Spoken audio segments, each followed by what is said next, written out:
Greetings and welcome to the Reparenting Daily podcast. In this podcast, we'll dive deep into reparenting, exploring all of the tools and resources that you'll need to help you along your journey. This podcast is divided into 3 sections. The first is a daily reading.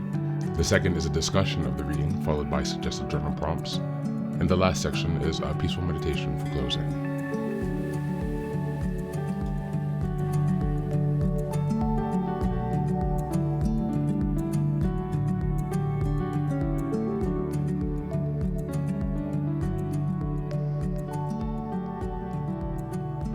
Good morning, good afternoon, and good evening from whenever and wherever you're joining us. I'm so glad you've joined us today on this journey of self-expansion and growth. If this is your first time here, welcome. Please don't forget to like, share, subscribe this podcast wherever you're listening, on Apple Podcasts, Spotify, or YouTube. Your help here really makes a huge difference in allowing us to spread the word and build a more supportive community as we continue with our self-reparenting.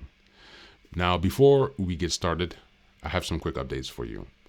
First, I'd like to introduce our Patreon community. Here, for a small monthly fee, you can join us for 3 weekly meetings for additional support with your reparenting journey. On Sundays, we have a meditation group. On Tuesdays, we have a book club discussion. And on Thursdays, we have open topic conversations. You can find out more details about this if you go to the Reparenting Daily website and check out on the community tab.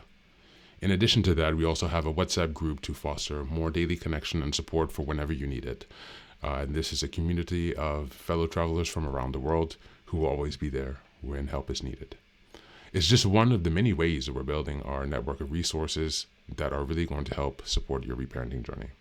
For the next update, I'm very excited to announce that I've just released some first books.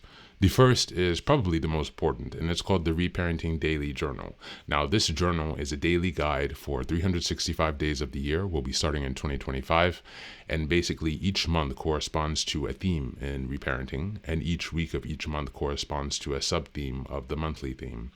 Now, from the beginning of the year, 2025, each daily episode will correspond with the themes in the daily workbooks. And so you can use this as a guide to work through your reparenting journey to stay focused, ensuring that you cover all of the most critical areas within a year's time.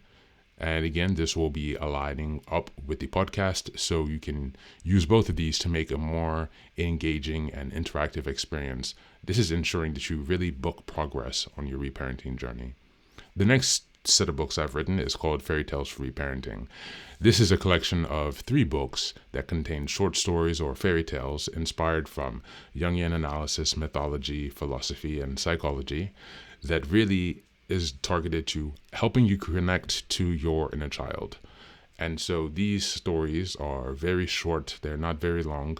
They're written in a very simple manner so that it's not too taxing on you, so you can more easily connect with the joy and fun of your inner child. More interestingly, however, is that at the end of each story, there's an analysis section that really analyzes the main themes and concepts within each story to provide encouragement and inspiration. Additionally, you will find corresponding journal prompts after each story and each analysis section to help you reflect deeper on how the themes of each fairy tale can be reflected and correspond to your own personal journey as you work towards self-expansion. You can find all of these books now available on Amazon, so go ahead and give us a look and give us some support. And as I've mentioned before, this entire process of reparenting and self-expansion is really about growth, iterative change, and continuous improvement. Much like the process of nurturing the bonsai tree, our reparenting journey requires our consistency and care. So many thanks for being here and for supporting this project, and also to committing on your journey of self-expansion. Now, without further ado, let's dive into today's practice. Today's reading is, again, from Kristen Neff's article, What is Self-Compassion? Today we're looking at the elements of self-compassion. Just a reminder, the monthly theme for February is self-compassion and self-kindness. We're in week 1, February 1st through 7th. And the theme is understanding self-compassion.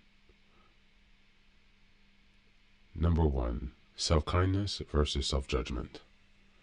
Self-compassion means being kind and understanding towards ourselves when we suffer, fail, or feel inadequate, rather than ignoring our pain with or flagellating ourselves with self-criticism. We're warm and supportive We're warm and supportive when comforted with imperfection of life rather than the cold or harsh. We're helpful and encouraging like a good friend, coach, or mentor would be. This inner support allows us to feel safe and puts us in a better frame of mind to cope with the challenges or make changes in our lives. Number 2, common humanity versus isolation. Self-compassion is rooted in our common humanity. When we struggle or make mistakes, there's often an irrational but pervasive sense of isolation, as if I were the only person in the world having this painful experience. All humans suffer, however, not all in the same way or have the same amount, but the very definition of being human means being vulnerable, flawed, and imperfect. When we are self-compassionate, we recognize that our suffering connects us rather than separates us from others. And number 3, mindfulness over identification. Mindfulness versus over identification. Self-compassion requires taking a balanced, mindful approach to our suffering so that we neither suppress or exaggerate it. Treating ourselves like we would a friend means that we step outside of the usual way of looking at things, putting our own situation into better perspective. Mindfulness allows us to turn towards our pain with acceptance of the moment reality. It prevents us from becoming over-identified with difficult thoughts and feelings, so we aren't swept away by negative reactivity. Thank you, and that's the reading for today.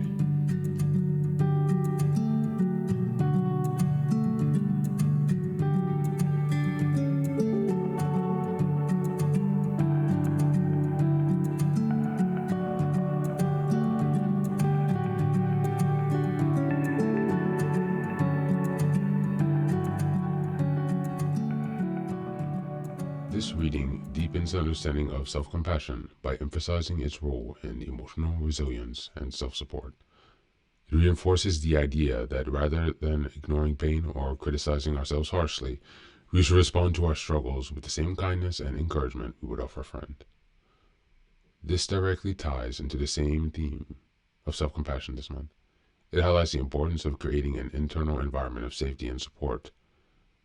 When we approach our challenges with warmth instead of self-judgment, we foster emotional security, which allows us to navigate life's difficulties with greater ease. This reading also emphasizes mindfulness as a key element of self-compassion, helping us stay present with our pain without suppressing or exaggerating it. In the context of reparenting, this reading is particularly relevant because it addresses the isolation and self-criticism many of us carry from childhood. If we grew up without compassionate guidance, we might have internalized the belief that our struggles make us unworthy or separate from others.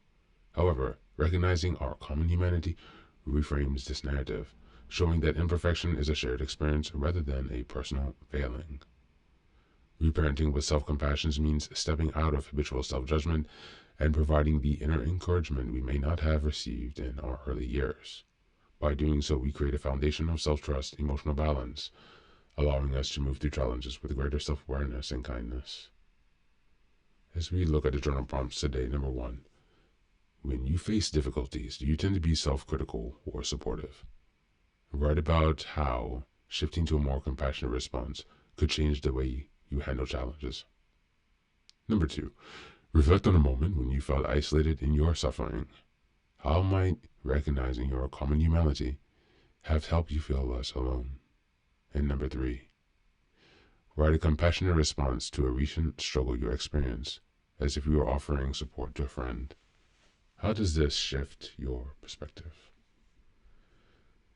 Thanks for being here. That's it for today. As always, take care of yourself and do be well.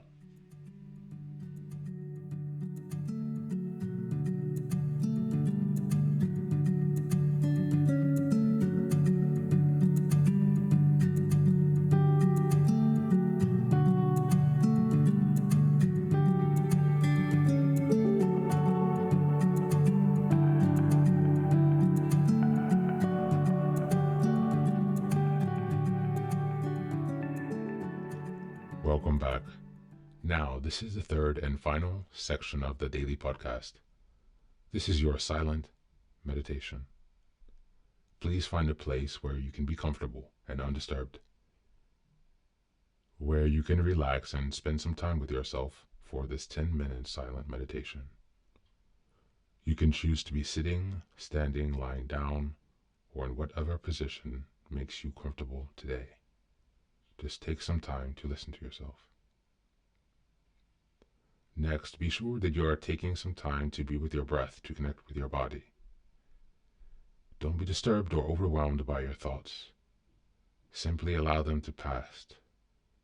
Just observe them. Do not engage with your thoughts.